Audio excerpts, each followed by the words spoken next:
Shalom warga kerajaan, after filled with power, dipenuhi dengan kuasa, kita harus tahu tujuannya untuk apa. Kalau kita nggak tahu purpose-nya, tujuannya kita bisa misuse, bisa menyalahgunakan. Kisah Rasul 10 ayat 38 menjelaskan, yaitu tentang Yesus dari Nazaret. How God anointed Jesus of Nazareth. Bagaimana mengurapi dengan apa? Sang Roh Kudus itu. Dan kuat kuasa, dinamis atau dunamis. Dan dia tujuannya berjalan keliling, berbuat baik, melakukan kebaikan. Dan menyembuhkan, membebaskan, melepaskan semua orang yang dikuasai, dijajah, di bawah tirani daripada iblis, si penuduh saudara kita. Sebab Allah menyertai dia. Kita tahu ketika Yesus menyerahkan diri dibaptis, maka kemudian langit terbuka, Roh Kudus turun atasnya, dan suara Bapa yang menyatakan siapa dia. Karena masalah utama di dunia ini adalah masalah identitas. Dan kemudian si penggoda itu datang. Jikalau engkau anak Allah. Dia menguji dalam 3 hal. Yaitu pertama-tama keinginan daging. Keinginan mata, keangkuhan hidup. Semuanya lulus. Sebab Yesus adalah sang firman ya. Tetapi rupanya diaktifasi dengan kuasa Roh Kudus, itu terjadi hal yang luar biasa. Jadi pertama-tama dipenuhi dengan Roh Kudus, tujuannya supaya bisa hidup kudus. Dipisahkan daripada dunia, bisa mengalahkan kedagingan. Daging ini melekat terus seumur hidup kita. Kalau mudah digoda dengan hawa nafsu. Begitu kita punya sesuatu, kita digoda dengan kesombongan. Tetapi sudah tua, tetap digoda dengan ketamakan saudara. Karena itu hanya kuasa Roh Kudus. Tapi tujuannya adalah menyembuhkan. Perhatikan sekali bagaimana selalu dihubungkan antara mengusir kuasa kegelapan baru menyembuhkan orang sakit. Tidak semua penyakit adalah karena kuasa kegelapan. Maksudnya orang yang dirasuk roh jahat. Tetapi selalu memang pekerjaan iblis. Iblis mencuri, membunuh, membinasakan. Tapi Yesus datang untuk membebaskan. Yesus dari Nazaret, ganti nama saudara. Dengan nama saudara saya jadi Timotius dari Surabaya. Timotius sekarang dari Bali. Diurapi untuk apa? Untuk melakukan pekerjaan baik. Untuk membebaskan orang, to show how wonderful is our Lord. Karena itu saudaraku, tujuannya sekali lagi supaya kita dipenuhi dengan roh kekudusan. Roh kudus adalah roh kesucian. Sehingga kita bisa menang atas dunia, atas kuasa kegelapan. Dan atas daging kita. Dan setelah itu kuasa itu untuk menyembuhkan orang sakit. Dan membebaskan orang yang di bawah jajahan tirani daripada iblis. Sebab Allah menyertai Yesus. Dan Allah menyertai Anda dan saya. Puji nama Tuhan. Dan saya percaya sungguh-sungguh Tuhan Yesus pernah berjanji. Barang siapa percaya kepadaku, maka dia akan juga melakukan hal yang luar biasa yang aku lakukan. Bahkan yang lebih besar. Sekarang melalui alat yang sederhana, melalui sebuah yaitu kamera ataupun seperti sekarang ini bisa menjangkau jauh sekali saudaraku ya. Dan Yesus sendiri berkata, sebab Allah menyertai dia, maka dia juga menyertai kita. I will be with you always until the end of times. Itu janji Tuhan. Jadi jangan khawatir, usir roh jahat, sembuhkan orang sakit, tahirkan orang kusta, bangkitkan orang mati. Perintah Tuhan disertai dengan kesetiaan dan kuasanya. God bless you all warga kerajaan. Amin. Saudara yang dikasih Tuhan, ada satu pertanyaan yang serius sebelum kita masuk renungan firman Tuhan pada saat pagi hari ini. Pertanyaannya adalah, siapa di sini hidupnya menyenangkan Tuhan? Ini serius. Siapa di sini yang hidupnya menyenangkan Tuhan? Enggak ada. Boleh angkat tangan? Hidupnya menyenangkan Tuhan? Yakin? Sebenarnya itu tujuan utama hidup kita. Menyenangkan Tuhan. Sekarang pertanyaannya, bagaimana seseorang bisa menyenangkan Tuhan? Pagi hari ini kita akan merenungkan firman Tuhan dengan judul Faith that pleases God. Artinya apa? Iman yang berkenan kepada Tuhan. Atau iman yang menyenangkan Tuhan. Firman Tuhan di dalam Ibrani 11 ayat 6a, di dalam terjemahan bahasa Melayu, di sana dikatakan, tanpa iman, tidak seorang pun dapat menyenangkan hati Tuhan. Tidak asing bagi kita mendengar kata iman, tetapi saya mau bertanya, apakah iman itu sendiri? Bagi kita yang pernah membaca Alkitab dengan mudah, kita mengutip di dalam Ibrani 11 ayat 1. Apa itu iman? Iman adalah dasar dari segala sesuatu yang kita harapkan dan bukti dari segala sesuatu itu yang tidak kita lihat. Ada sebuah ilustrasi tentang iman. Kalau kita ingin membeli sebuah televisi, maka kita akan pergi ke toko elektronik. Nah, ketika sampai di sana ternyata stoknya habis, out of stock. Tetapi kata penjual itu mengatakan bahwa beberapa minggu lagi nanti barang yang kita cari itu akan datang. Akhirnya kita beri DP ya, atau kita bayar lunas, dapatkan kwitansi, kita pulang. Walaupun untuk sementara kita belum mendapatkan televisi yang kita inginkan, tetapi kita yakin bahwa ada sebuah televisi itu sudah menjadi milik kita. Betul? Nah, itu adalah contoh iman. Yang kita harapkan dalam hal ini adalah sebuah televisi. Sekarang pertanyaan saya, apa sih yang kita harapkan dari iman itu? Berkat jasmani? Sembuh dari sakit penyakit, dibebaskan dari masalah, atau segala sesuatu yang bisa kita nikmati, apakah itu yang kita harapkan? Kita bisa selidiki Alkitab dan menemukan banyak kata iman. Masing-masing memiliki pengertian dan dalam konteks yang berbeda. Iman seperti apa yang menyenangkan Tuhan? Iman yang seperti apa yang berkenan kepada Tuhan? Saya mau bertanya, siapa di sini yang lahir sudah Kristen? Boleh angkat tangan? Lahir sudah Kristen? Sudah Kristen ya? Oke, sudah Kristen. Ya, banyak yang sudah lahir Kristen. Pada umumnya orang yang memiliki keyakinan agama sejak kecil, itu karena pengaruh orang tua atau lingkungan. Ya, tetapi sebenarnya belum tentu mereka mengerti atau memahami, bahkan tidak tahu sama sekali apa yang mereka percaya itu. Dan hal itu juga terjadi di dalam lingkungan komunitas Kristen, sekolah Kristen, tempat kerja Kristen. Itu yang disebut dengan beginner faith. Atau kata lain saya sebutkan sebagai iman mula-mula, atau iman tumpangan, iman tebengan, atau sekedar ikut. Oleh sebab itu orang tua ya maupun orang tua rohani lingkungan, kalau mereka mengatakan demikian, maka mereka itu akan mengikutinya. Contohnya, ya Yesus itu Tuhan, Yesus itu juru selamat, dan mereka akan katakan ya Tuhan Yesus itu Tuhan dan juru selamat. Ayo ke gereja, ayo ke sekolah minggu, ayo ke Rocky, maka mereka akan ikut ke gereja, ikut sekolah minggu, ikut Rocky. Ayo berdoa, mereka akan berdoa. Ayo baca Alkitab, mereka akan baca Alkitab.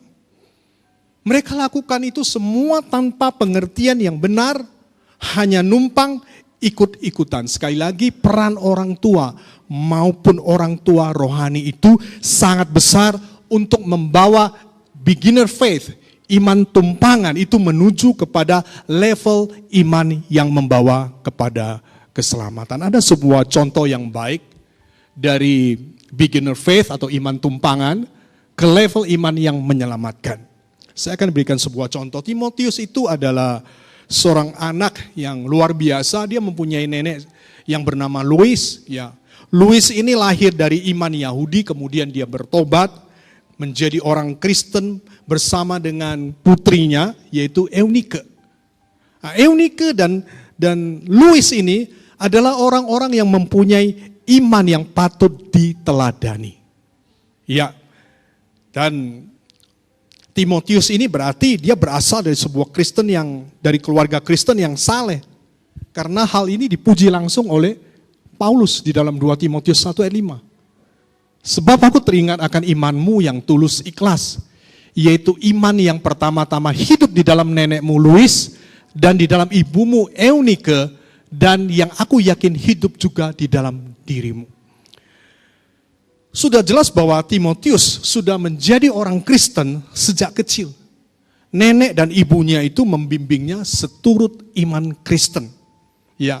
Dan hal itu diperkuat bahwa Timotius sejak kecil itu telah bertekun membaca kitab suci. Di dalam 2 Timotius 3:15, ingatlah juga bahwa dari kecil engkau sudah mengenal kitab suci yang dapat memberi hikmat kepadamu dan menuntun engkau kepada keselamatan oleh iman kepada Kristus Yesus. Sekali lagi saya mau sampaikan bahwa peran orang tua maupun orang tua rohani itu sangat besar untuk membawa iman tumpangan, beginning faith, iman tebengan itu kepada level iman yang membawa kepada keselamatan.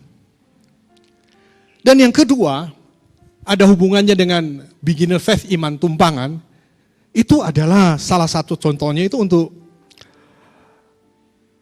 orang mau menjadi Kristen karena hendak menikahi pasangannya yang Kristen. Kenapa hal itu bisa terjadi? Mau masuk Kristen. Ternyata mau diberkati di gereja. Banyak pasangan yang datang ke sekretariat gereja, ke kantor gereja, meminta supaya mereka adakan katekisasi, ya, belajar firman Tuhan, dan mereka mau dibaptis. Karena kenapa?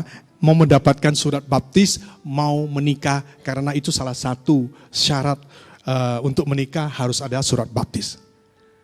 Kalau ada kasus seperti ini, jangan cepat-cepat menikah. Jangan-jangan itu jebakan Batman. Bisa menghadirkan neraka di dalam rumah tangga. Biar pasangan itu yang katanya beriman kepada Tuhan, masih iman tumpangan itu, belajar dulu tentang Tuhan yang benar dengan benar. Sampai dia mengalami perjumpaan dengan Tuhan, baru nikahi dia. Ada seorang hamba Tuhan namanya Stephanie Russell. Dia berkata seperti ini. Untuk para wanita, pastikan hatimu tersembunyi jauh di dalam Tuhan.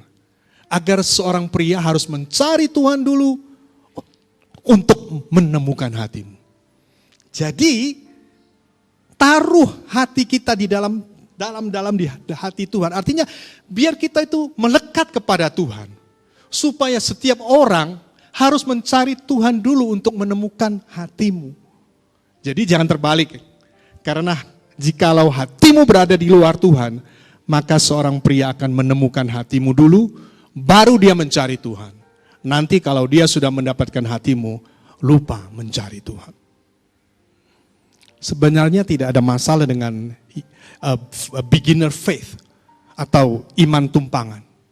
Justru ini merupakan batu loncatan atau langkah awal seseorang belajar mengenai Tuhan yang benar dengan benar.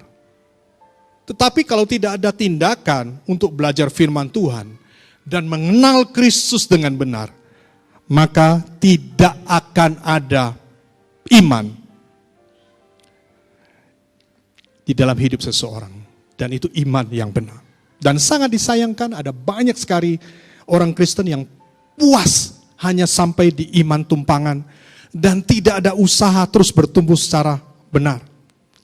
Atau sering kita dengar sebagai Kristen KTP. Katanya Kristen, katanya sudah melayani, tetapi sama sekali belum mengerti kebenaran. Hati-hati.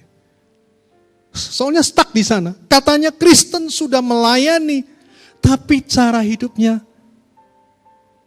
tidak berjauh berbeda dengan cara dunia. Dunia iri, dia iri. Dunia dengki, dia dengki. Dunia berbohong, dia ikut berbohong. Dunia gosip, dia ikut gosip. Dunia sombong, dia sombong. Dunia flexing, dia flexing. Apalagi kalau dunia impulsif, dia juga impulsif. Sudah dapatkan sharing, broadcast, bagaimana seorang anak muda usia 32, namanya David itu Daud, bawa pistol soft gun itu, kemudian menodongkan itu kepada supir online, marah-marah, pukul-pukul, Padahal ini orang Kristen. Tapi karakternya tidak berbeda dengan orang-orang dunia. Impulsif, merasa diri paling benar, gara-gara disalib dia marah-marah. Oleh sebab itu, kalau kita mengatakan, saya sekali lagi katakan, siapapun kita bisa salah. Kita itu tidak ada yang sempurna. Betul? Tetapi di dalam perjalanan ini kita mulai berubah. Kita jangan stuck di iman tumpangan atau beginner faith. Selanjutnya, pindah agama. Jangan kaget kalau katanya ada orang Kristen itu menjadi atau berpindah agama, berpindah kepercayaan. Sebab mereka hanya memiliki iman tumpangan. Mereka sama sekali tidak pernah mengenal kebenaran. Mereka cuman merasa telah memiliki iman, tetapi tidak mengenal apa dan siapa yang diimaninya. Sehingga pindah agama. Ini lagi, iman tumpangan 7 anak Skewa. Saya akan bacakan ya, pelan-pelan ya. Kisah Rasul 19 ayat 13 hingga 15. Juga beberapa tukang jampi Yahudi yang berjalan keliling di negeri itu mencoba menyebut nama Tuhan Yesus atas mereka yang kerasukan roh jahat dengan berseru katanya, "Aku menyumpahi kamu demi nama Yesus yang diberitakan oleh Paulus." Mereka yang melakukan hal itu ialah 7 orang anak dari seorang imam kepala Yahudi yang bernama Skewa. Tetapi roh jahat itu menjawab, "Yesus aku kenal dan Paulus aku ketahui, tetapi kamu siapakah kamu?" Dan orang yang dirasuk roh jahat itu menerpa mereka dan menggagahi mereka semua dan mengalahkannya sehingga mereka lari dari rumah orang itu dengan telanjang dan luka-luka. Anak-anak Skewa itu siapa? Dia adalah imam Yahudi tetapi imam palsu. Anak-anaknya, 7 anaknya itu dikalahkan, diterkam oleh iblis karena mereka hanya memiliki iman tumpangan. Iman siapa yang ditumpang? Paulus. Dengan kata lain, mereka yang memiliki iman tumpangan itu sangat mudah dikalahkan oleh iblis. Ingat, beginner faith, iman tumpangan, kesimpulannya adalah seperti ini. Tidak ada salah dengan iman tumpangan atau beginner faith. Selama iman tersebut bertumbuh dan akhirnya mencapai level iman yang menyelamatkan. Enggak ada masalah. Asal itu harus bertumbuh. Dan yang kedua, masalahnya adalah ketika iman tumpangan itu stagnan, stuck. Menjadi Kristen KTP, tidak mengenal kebenaran, masih tinggal dalam dosa, bahkan bisa saja pindah ke kepercayaan lain. Banyak yang pindah ke kepercayaan lain. Karena kenapa? Stuck sampai di iman tumpangan atau beginner faith. Selanjutnya apa? Sehingga hidup tidak berbuah dan tidak memiliki karakter Kristus. Dan yang terakhir adalah orang yang memiliki iman tumpangan itu mudah dikalahkan oleh iblis. Saya yakin sudah cukup jelas mengenai beginner faith. Kita akan maju lagi ke iman yang kedua. Iman yang kedua adalah confident faith atau iman keyakinan. Apa itu iman keyakinan? Iman jenis ini berhubungan dengan keyakinan atau harapan terhadap sesuatu yang bisa terjadi dan terwujud jika diyakini atau diharapkan dengan kuat. Contohnya begini. Saya sakit, saya yakin, saya percaya, saya pasti sembuh. Dan akhirnya saya sembuh. Dan Alkitab mencatat banyak kisah-kisah yang menunjukkan iman jenis ini. Iman keyakinan, confident faith. Yang pertama saya berikan contoh itu tentang seorang perwira di Kapernaum. Dia adalah seorang perwira Romawi. Sebelumnya dia sudah mendengar tentang Yesus. Bagaimana Yesus sudah menyembuhkan banyak orang sakit. Dan timbul di dalam hatinya kepercayaan. Dan ketika Yesus masuk ke Kapernaum, perwira itu datang kepadanya. Kenapa? Karena pegawainya, hambanya itu sakit keras. Sakit apa itu? Lumpuh dan sangat menderita. Ya, asumsi saya orang tersebut itu kena stroke. Stroke yang membuat dia jadi kritis. Sehingga dia datang kepada Yesus. Dia berkata, "Tuhan, hambaku terbaring di rumah karena sakit lumpuh dan ia sangat menderita."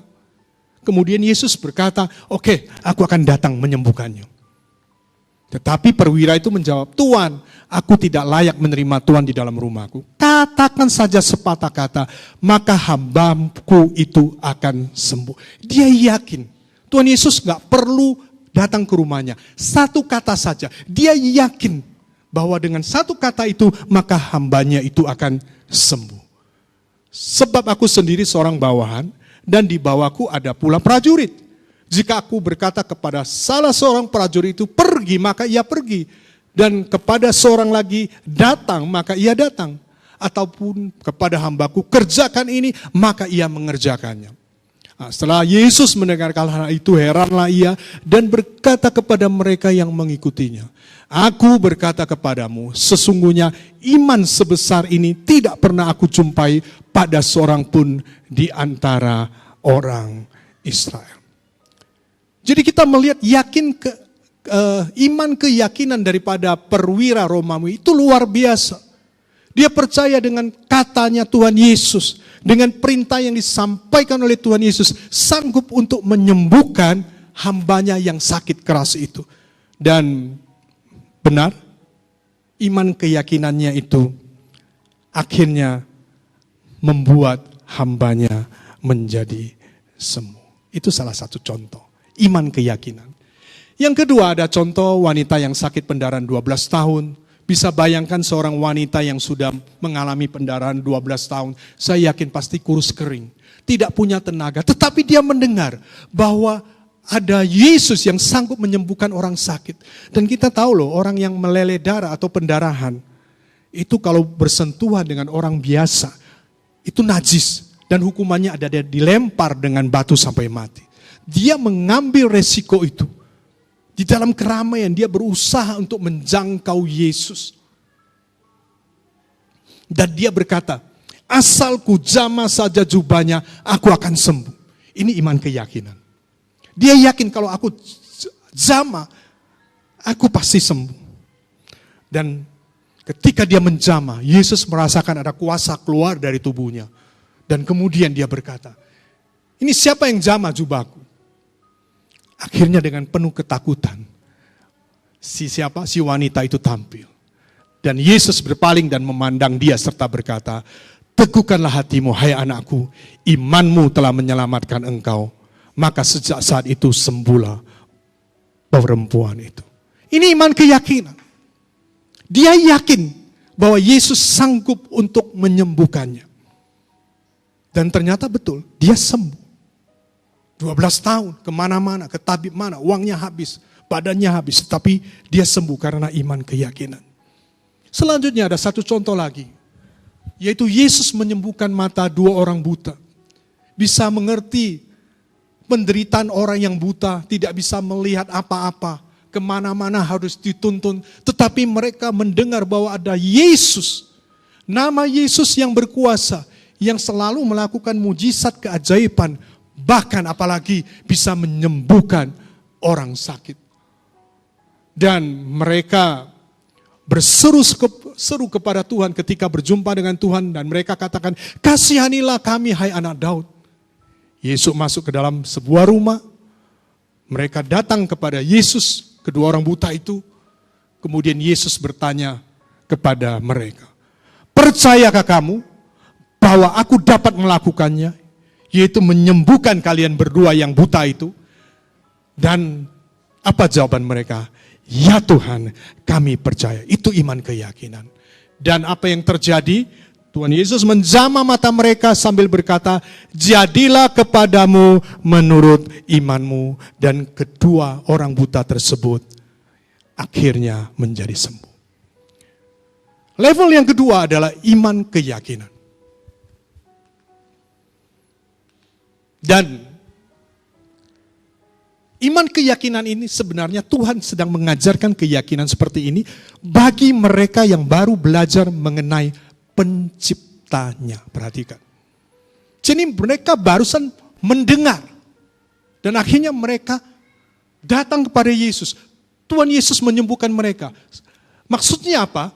Maksudnya supaya Allah menunjukkan, mendemonstrasikan kuasanya. Supaya mereka yang baru percaya, yakin bahwa Allah itu hebat. Mereka yakin bahwa Allah yang mereka percaya itu dahsyat. Allah yang mereka sembah itu adalah Allah yang berkuasa. Itu maksud daripada Tuhan Yesus. Mereka yang baru percaya itu, Tuhan Yesus menyembuhkan mereka supaya apa? Mereka percaya bahwa Allah yang mereka sembah itu Allah yang dahsyat. Dan itu bisa ditemukan di dalam iman keyakinan atau confident faith. Saya masih ingat ketika pertama kali saya percaya kepada Yesus sebagai Tuhan dan Juru Selamat, dan saya tahu bahwa Yesus kita itu berkuasa, sanggup menyembuhkan orang-orang sakit.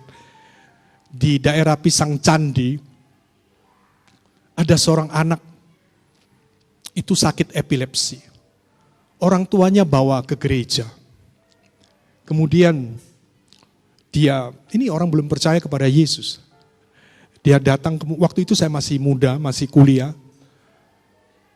Kemudian saya baru mengenal Yesus, bahwa Yesus itu adalah Tuhan yang dahsyat, dia bisa menyembuhkan penyakit orang. Saya datang ke rumahnya. Kemudian saya menginjili mereka, saya katakan bahwa Yesus itu adalah Tuhan dan Juru Selamat. Dia adalah Tuhan yang telah mati bagi kita, menghapus dosa-dosa kita.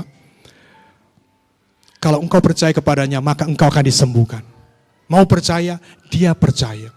Dan apa yang terjadi? Saya sebagai alatnya Tuhan cuma mendoakan. Dalam nama Yesus, Tuhan Yesus orang Nazaret itu, kamu sembuh. Dan betul, anak yang sakit ayen itu akhirnya sembuh.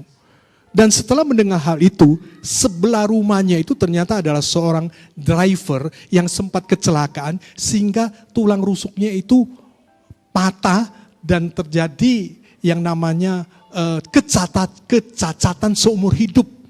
Jadi dia tidak bisa berdiri. Kalau jalan itu bungkuk seperti itu. Dia mendengar bahwa anak itu sudah disembuhkan. Kembali saya datang kepada bapak yang kecelakaan itu. Kemudian saya katakan, Bapak percaya kepada Yesus, dia Tuhan dan Juru Selamat. Bukan saja bisa menyembuhkan kita, tetapi dia Tuhan yang akan menyelamatkan kita di dalam kekekalan. Mau percaya dia? Mau. Akhirnya saya cuma berkata, dalam nama Yesus, Allah yang ajaib, Allah yang heran, engkau sudah disembuhkan. Dan ternyata betul. Akhirnya yang cacat itu, dia menjadi sembuh dan bisa berdiri kembali. Sekali lagi saya mau sampaikan bahwa Tuhan mengajarkan keyakinan seperti ini bagi mereka yang baru belajar mengenal penciptanya. Tuhan mendemonstrasikan kuasanya sehingga orang yang sakit disembuhkan, terjadi keajaiban-keajaiban. Jadi kalau kita mengamati kisah-kisah mujizat yang banyak dijumpai di dalam Alkitab, ternyata mereka mengalami mujizat itu mereka yang belum mengenal Tuhan Yesus secara mendalam. Mereka barusan mendengar, barusan melihat.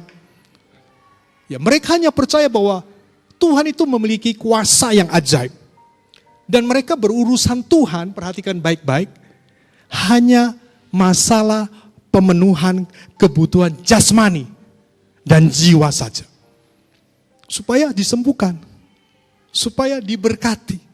Itu iman keyakinan. Padahal Yesus menggunakan kesempatan tersebut itu untuk membuktikan bahwa ia berasal dari Allah. Keajaiban mujizat yang dia lakukan itu hanya sebagai tanda saja. Bukan hasil akhir. Oleh sebab itu jangan kita terpaku kagum melihat keajaiban mujizat yang terjadi. Lebih baik kita kagum kepada sumber mujizat itu sendiri. Dialah Tuhan Yesus Kristus. Amin. Amin. Berbahayanya jika diajarkan secara berlebihan dan tidak proporsional, confident faith ini. Itu sangat berbahaya, ditekankan, diajarkan kepada banyak orang dewasa ini secara berlebihan dan tidak proporsional. Seolah-olah dengan iman keyakinan kita, kita bisa meraih apapun yang kita inginkan. Hati-hati.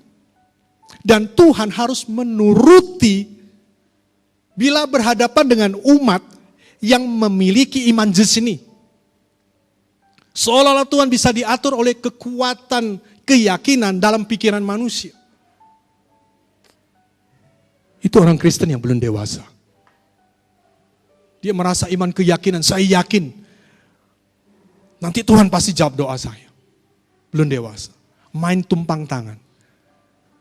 Kepingin punya rumah orang ditumpang tangani. Kepingin mobil bagus, mobil orang ditumpang tangan. Padahal kalau mau punya rumah ya bekerja yang sungguh-sungguh ya, nabung nanti bisa beli rumah, betul? Jadi jangan main tumpang tangan. Tetapi karena pengajaran iman keyakinan ini yang tidak proporsional, ketemu ada wanita cantik, kepingin jadi istri saya tumpang tangan, ternyata sudah istrinya orang. Seperti itu.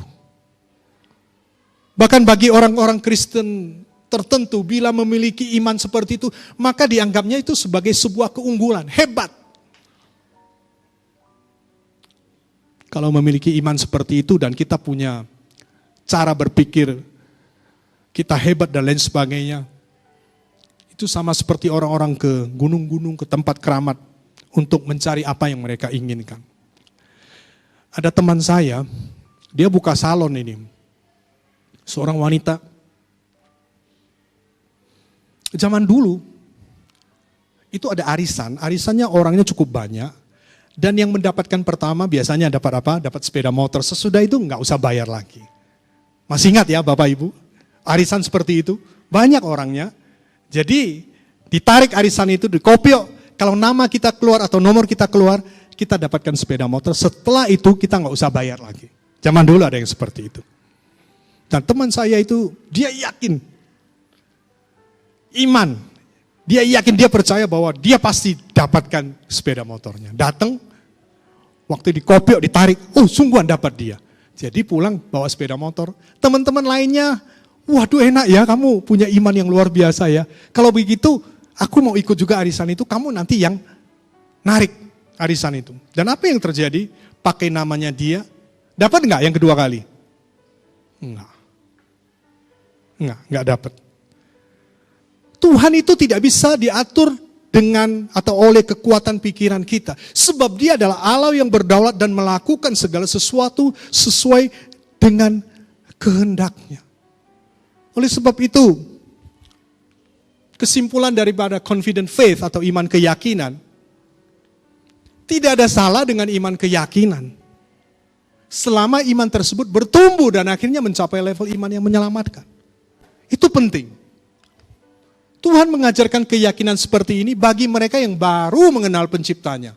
Belum mengenal secara mendalam dengan mendemonstrasikan kuasanya supaya mereka yang baru percaya yakin bahwa Allah itu hebat, dahsyat, dan berkuasa. Kalau kita belajar Alkitab. Dan yang selanjutnya, iman ini sangat berbahaya jika diajarkan secara berlebihan dan tidak proporsional. Oleh sebab itu, mari kita belajar. Kita masih di iman yang ada di mana? Apakah masih di beginner faith, iman tumpangan, atau kita sudah masuk di iman keyakinan? Tidak apa-apa. Tidak apa-apa masuk di dalam level confident faith. Tidak apa-apa. Tetapi kita harus tumbuh mencapai level iman yang menyelamatkan. Kita tidak tinggalkan itu, kita percaya kok bahwa Tuhan sanggup melakukan segala sesuatu sesuai dengan kehendaknya. Ya. Dan yang sekarang yang terakhir adalah yang ketiga, kita akan baca di dalam Ibrani 11 ayat 6, firman Tuhan katakan, tanpa iman tidak seorang pun dapat menyenangkan hati Allah. Kalau iman hanya karena menumpang, belumlah mencakup pengertian iman secara keseluruhan. Secara menyeluruh. Kalau iman hanya tertuju kepada kuasa Allah dan perbuatannya yang ajaib, yang hebat, mujizat, itu bukan pengertian iman secara menyeluruh. Dan apa itu true faith? Ternyata iman yang sejati adalah mengenai kualitas hubungan antara umat yang percaya dengan Allah yang dipercayainya. Itu berbicara tentang hubungan. Iman yang sejati berbicara dengan hubungan kita mengenal Dia, mengenal hakikatnya, mengenal hikmatnya, mengenal kebijaksanaannya, mengenal hatinya, mengenal rencananya, dan yang terakhir, sehingga kita mengerti kehendak Allah untuk dilakukan. Itu iman yang sejati. Kalau kita berbicara mengenai kualitas hubungan, maka orang yang memiliki iman sejati pasti memiliki kerinduan yang mendalam kepada Tuhan. Bagaimana dengan kita? Apakah di dalam keseharian kita memiliki kerinduan kepada Tuhan? Tadi saya sebutkan bahwa apa sih yang kita harapkan? Di dalam Ibrani 11 ayat 1, apa sih yang kita harapkan? Ilustrasi dalam televisi, saya akan beritahu bahwa bahasa asli mengharapkan atau harapkan itu elpitzo. Elpitzo itu artinya to wait for salvation with joy and full confidence. Artinya apa? Apa yang kita harapkan? Menanti keselamatan dengan sukacita dan dengan penuh keyakinan. Itu iman. Jadi jangan salah. Apa yang kita harapkan? Saya harapkan sebuah rumah yang bagus pakai iman. Itu iman keyakinan. Dan itu menyesatkan kalau kita tidak belajar secara proporsional, secara benar. Orang yang memiliki iman yang sejati, pengharapannya bukan sekedar pengharapan di atas bumi ini saja, tetapi pengharapan akan keselamatan kekal. Itu yang penting. Saya akan berikan sebuah contoh. Abraham, secara materi, apa yang kurang Abraham? Enggak ada. Dia memiliki segala sesuatu. Jadi apa yang dinantikannya? Kalau kita membaca Ibrani 11 ayat 9, 10. Di sana dikatakan karena iman, ia diam di tanah yang dijanjikan itu seolah-olah di suatu tanah asing. Dan di situ ia tinggal di dalam kemah bersama dengan anaknya Ishak dan Yakub yang turut menjadi ahli waris janji yang satu itu. Sebab ia menanti-nantikan kota yang mempunyai dasar yang direncanakan dan dibangun oleh Allah. Abraham itu kaya. Tetapi dia tidak bingung dengan kekayaannya. Justru dia menantikan apa? Kota yang mempunyai dasar yang direncanakan dan dibangun oleh Allah sendiri. Itu berbicara tentang kerinduannya akan kekekalan. Pengharapannya akan kekekalan. Sekali lagi, beriman kepada Tuhan itu bukan mengakui status Tuhan.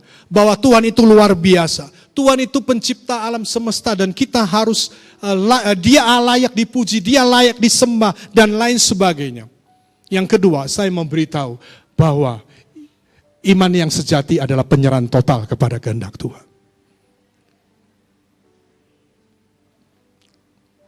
Iman yang sejati adalah apa? Penyerahan total kepada Tuhan. Contohnya, Sadrak, Mesak, dan Abednego. Raja Nebukadnezar membuat sebuah patung. Dan semua orang harus sujud menyembah patung itu ketika bunyi-bunyian itu diperdengarkan. Bagi yang tidak menyembah, maka hukumannya adalah dimasukkan ke dalam dapur api yang menyalanya. Ini 3 anak muda. Sadrak, Mesak, dan Abednego. Mereka tidak mau menyembah kepada patung Raja Nebukadnezar. Kemudian raja itu datang kepada mereka, mau? Kemudian mereka jawab, tidak ada gunanya kami memberi jawab kepada Tuanku dalam hal ini. Jika Allah kami sanggup melepaskan kami, ia akan lepaskan kami dari perapian yang menyala-nyala itu dan dari dalam tanganmu ya Raja. Tetapi seandainya tidak, hendaklah Tuanku mengetahui ya Raja, bahwa kami tidak akan memuja dewa Tuanku dan tidak akan menyembah patung emas yang Tuanku dirikan. Penyerahan total kepada Tuhan. Apapun yang terjadi mujizat atau tidak terjadi mujizat, enggak apa-apa. Karena mereka sudah menyerahkan hidup mereka kepada kehendak Tuhan. Yesus ketika berada di Getsemani, dia berdoa, "Ya Bapa, tidak ada yang mustahil bagimu. Ambillah cawan ini daripadaku. Tetapi janganlah apa yang aku kehendaki, melainkan apa yang engkau kehendaki." Yesus akan mengalami sakit fisik keesokan harinya. Bahkan lebih parah lagi, itu secara emosional dan spiritual dia harus mengalami keterpisahan dengan Bapanya di surga. Dia harus memikul beban dosa dunia ini. Secara manusia itu berat. Kalau bisa, ambillah cawan ini daripadaku. Tetapi dia berkata, janganlah apa yang aku kehendaki, melainkan apa yang engkau kehendaki. Sekarang saya akan berikan ciri-ciri orang yang memiliki iman sejati. Oh, ini kesimpulannya. Jadi, iman yang sejati adalah mengenai kualitas hubungan antara umat yang percaya dengan Allah yang dipercaya. Itu berbicara tentang hubungan. Orang yang memiliki iman yang sejati, pengharapannya bukan sekedar pengharapan-pengharapan di atas bumi ini, tetapi pengharapan akan keselamatan kekal. Saudara, saya mau katakan bahwa hidup kita ini sangat sementara. Hari ini kita bisa ada, nanti siang atau nanti sore belum tentu kita ada. Apa yang mau kita harapkan di atas bumi ini? Enggak ada. Tetapi orang yang memiliki iman sejati, dia memiliki pengharapan akan keselamatan kekal. Selanjutnya, true faith itu adalah orang yang memiliki penyerahan total kepada kehendak Allah. Apapun yang terjadi di dalam kehidupanku, itu baik, itu oke. Tidak mudah. Saya akan sebutkan ciri-ciri orang yang memiliki iman yang sejati. Dia tidak akan berdoa untuk sesuatu yang tidak sesuai dengan kehendak Tuhan. Bagaimana dengan kita? Apakah selama ini kita berdoa maunya Tuhan melakukan apa yang aku inginkan? Itu iman keyakinan. Kedua, ia tidak akan mudah mengklaim kuasa Allah untuk mengalami atau memperoleh mujizat. Sedikit-sedikit dalam nama Yesus. Aku dapatkan ini dalam nama Yesus. Enggak. Sebab dia tahu apa yang terbaik itu yang akan Tuhan berikan kepada dia. Ia memiliki sikap hormat kepada Allah sebagai pemegang kedaulatan tertinggi sehingga menundukkan dirinya, submit sepenuhnya kepada Allah dan akan selalu berkata, terjadilah sesuai apa yang Tuhan kehendaki. Itu iman yang sejati. Tidak mudah. Max Lucado, seorang hamba Tuhan, dia menulis seperti ini. Faith is not the belief that God will do what you want. Iman itu bukan keyakinan bahwa Tuhan akan melakukan apa yang kamu inginkan. It's the belief that God will do what is right. Artinya apa? Itu keyakinan bahwa Tuhan akan melakukan segala sesuatu, melakukan apa yang benar. Amin. Amin. Tuhan itu bukan melakukan segala sesuatu apa yang kita yakini, tetapi apa yang benar. Karena keputusan Allah itu tidak pernah salah di dalam kehidupan kita. Apapun itu, dia tidak pernah salah. Oleh sebab itu, warga kerajaan saat pagi hari ini, saya rindu setiap daripada kita. Saya tahu bahwa ada banyak pergumulan di dalam kehidupan kita, di dalam rumah tangga kita, betul? Di dalam pekerjaan kita, bahkan di dalam pelayanan, di dalam gereja, itu banyak sekali pergumulan-pergumulan. Dan sekali lagi saya katakan, kita ini tidak ada yang sempurna. Kalau misalnya ada yang berbuat kesalahan, ada hal-hal yang kurang, itu adalah sesuatu yang bagi saya itu sesuatu yang normal saja. Oleh sebab itu, ayo kita selalu berdoa, kita masuk di dalam iman yang lebih tinggi lagi, sehingga ketika kita melihat segala sesuatu, kita mau melihat dari kacamata Allah. Biar iman kita bertumbuh. Bagaimana iman kita bisa bertumbuh? Kita sudah sering membaca tentang iman yang timbul dari pendengaran di dalam Roma 10 ayat 17. Saya akan jelaskan. Jadi iman timbul dari pendengaran dan pendengaran oleh firman Kristus. Kenapa bukan firman Tuhan di sini? Ternyata iman merupakan hasil dari mendengarkan firman Kristus. Firman Kristus di sini itu adalah firman tentang Kristus. Tidak semua orang Kristen mengerti tentang firman Kristus. Firman tentang Kristus. Supaya kita bisa bertumbuh di dalam iman, maka kita harus mengerti yang namanya firman tentang Kristus. Itu iman timbul itu bukan sekedar kita aktif melayani di gereja. Kita aktif untuk melakukan pekerjaan Tuhan. Melainkan dengan aktif, sekali lagi, mendengarkan dan mempelajari berita tentang Kristus melalui firman Tuhan. Sekali lagi saya ulangi, ini kalimatnya biasa-biasa saja tetapi memiliki pengertian yang dalam. Melainkan kita harus aktif mendengarkan dan mempelajari berita tentang Kristus melalui firman Tuhan. Sudah mengerti tentang Kristus? Sudah mengerti? Firman Tuhan itu begitu berharga bagi kita karena firman Tuhan dapat menumbuhkan iman dalam diri kita. Dimulai dari firman Kristus itu, mengenal Kristus. Maka saya yakin dan percaya kita akan bertumbuh dari beginner faith, iman tumpangan, menuju kepada iman yang sejati, yaitu iman yang membawa kepada keselamatan. Saat pagi ini saya berdoa supaya Roh Kudus membawa kita ke next level. Ayo tinggalkan iman tumpangan. Tinggalkan itu. Yang masih tinggal di dalam iman keyakinan, gak apa-apa, tapi kita naik ke top level, yaitu iman sejati atau iman yang benar. Sekali lagi, gereja sedang membawa jemaat Tuhan di sini kepada kebenaran yang hakiki. Kebenaran firman Tuhan yang hakiki. Memang itu adalah jalan sunyi, jalan yang tidak populer, tidak disukai. Tetapi itu adalah hal yang esensi, yang dibutuhkan oleh roh kita. Sehingga kita menjadi manusia yang terus bertumbuh di dalam Tuhan dan pada akhirnya kita mencapai kedewasaan rohani di dalam Tuhan.